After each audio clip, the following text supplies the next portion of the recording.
भाजपा सांसद निशिकांत दुबे ने कांग्रेस सांसद और लोकसभा में नेता प्रतिपक्ष राहुल गांधी के खिलाफ सब्सटेंसिव मोशन पर पत्रकारों से बात करते हुए कहा कि हम किसी के पीछे नहीं पड़े हैं।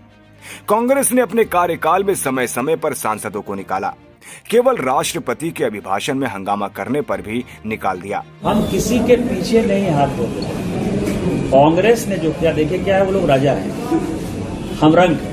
तो हमारा काम है राजा का सेवा करना। हम रोज राजा की सेवा कर रहे हैं, राजा के बारे में बता रहे हैं। कांग्रेस ने समय समय पर सांसदों को केवल राष्ट्रपति के अभिभाषण में किसी ने यदि हंगामा कर दिया तो उसके लिए भी निकाल दिया। 1963 सुब्रमण्यम स्वामी को निकाल दिया, मुदगल को निकाल दिया, हमने महुआ मैत्रा को निकाल दिया, साक्षी महाराज निकल गए, छत्रपाल लोधी निकल गए, एक आदमी नहीं है, सुरेश संदेल निकल गए। मतलब मैं आपको सैकड़ों उदाहरण दे रहा हूं। तो रोपा पेड़ बबूल का आम कहां से हो? आप सोरोस फाउंडेशन, फोर्ड फाउंडेशन के साथ मिलकर देश के टुकड़े करना चाहते हैं। आज यदि चीन की समस्या है तो क्या वे भाजपा लेकर आई है? जमीनी कब्जा आपने करवाया, आपने हमारे कश्मीर के कुछ हिस्से को पाकिस्तान को दे दिया। आप चुनाव आयोग पर सवाल करते हैं, क्या बैलेट नहीं लूटे जाते थे?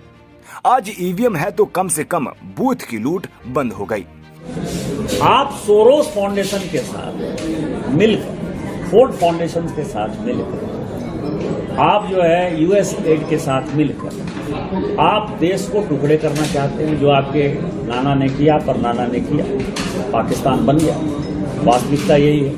आज यदि चाइना का प्रॉब्लम है तो क्या मोदी जी ने ला दिया या भारतीय जनता पार्टी ने ला दिया? तिब्बत, नेपाल और भूटान, ये 3 बफर स्टेट अंग्रेज छोड़कर गए थे। लास्ट समझौता 1918 का सुगौली का समझौता है, जिसके आधार पर चाइना के साथ हमारा कोई बॉर्डर नहीं मिलता था।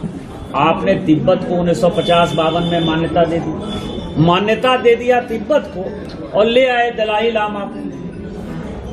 या तो तिब्बत को मान्यता देते तो दलाई लामा को छोड़ देते भाई, लेकिन आधा उधर आधा इधर। और इसके बाद तिब्बत ने आक्रमण कर लिया, 38,000 वर्ग स्क्वायर किलोमीटर जगह जो है कब्जा कर लिया। हेंडरसन ग्रुप की रिपोर्ट है। जमीन कब्जा आप करवा दीजिए, चीन को पड़ोसी बना दीजिए, चीन के साथ लड़ाई करके रोज जो है एक बड़ा बॉर्डर बना दीजिए। आप हमारे कश्मीर के कुछ हिस्से को पाकिस्तान को दे दीजिए। पाकिस्तान ऑक्युपाइड कश्मीर में जो एक्चुअल कंट्रोल लाइन है उसको लगभग बॉर्डर मान लीजिए।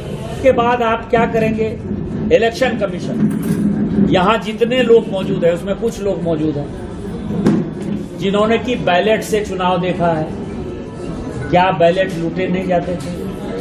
बैलेट के आधार पर schedule caste, schedule tribe, OBC क्या वोट देने के हकदार थे?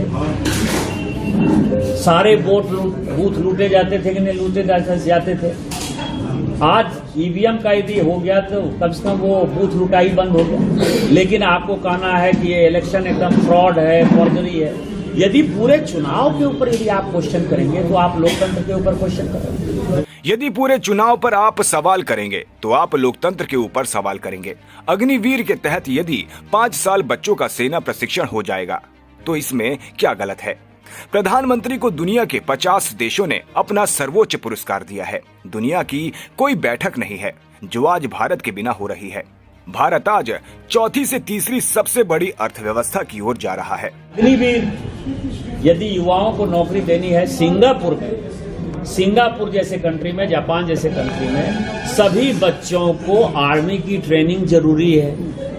यदि 5 साल की आर्मी की ट्रेनिंग हो जाएगी तो कौन सा गलत हो जाएगा? 100% उनकी नौकरी है, चाहे वो सेंट्रल आर्म पुलिस फोर्सेस में हो जाए, चाहे स्टेट पुलिस में हो, सब जगह उनका आरक्षण है। यदि हम सभी यहाँ बैठे हुए लोग आर्मी की ट्रेनिंग ले लेंगे तो क्या गलत है? तो अग्निवीर के ऊपर जो है एक बड़ा क्वेश्चन कर देंगे। आप प्रधानमंत्री जी, दुनिया का 50 देश है जिसने कि अपना सबसे बड़ा अवार्ड, जैसे भारत रत्न है भारत देती है, उस तरह के अवार्ड इस प्रधानमंत्री को दीजिए। G20, G10, G7, चाहे या आर्टिफिशियल इंटेलिजेंस की भी बैठक हो रही, कोई ऐसी मीटिंग अब दुनिया में नहीं हो रही है जो कि भारत के बिना हो रही है। भारत आज दुनिया की 4थी अर्थव्यवस्था है, वो 3री अर्थव्यवस्था में जा रहा है।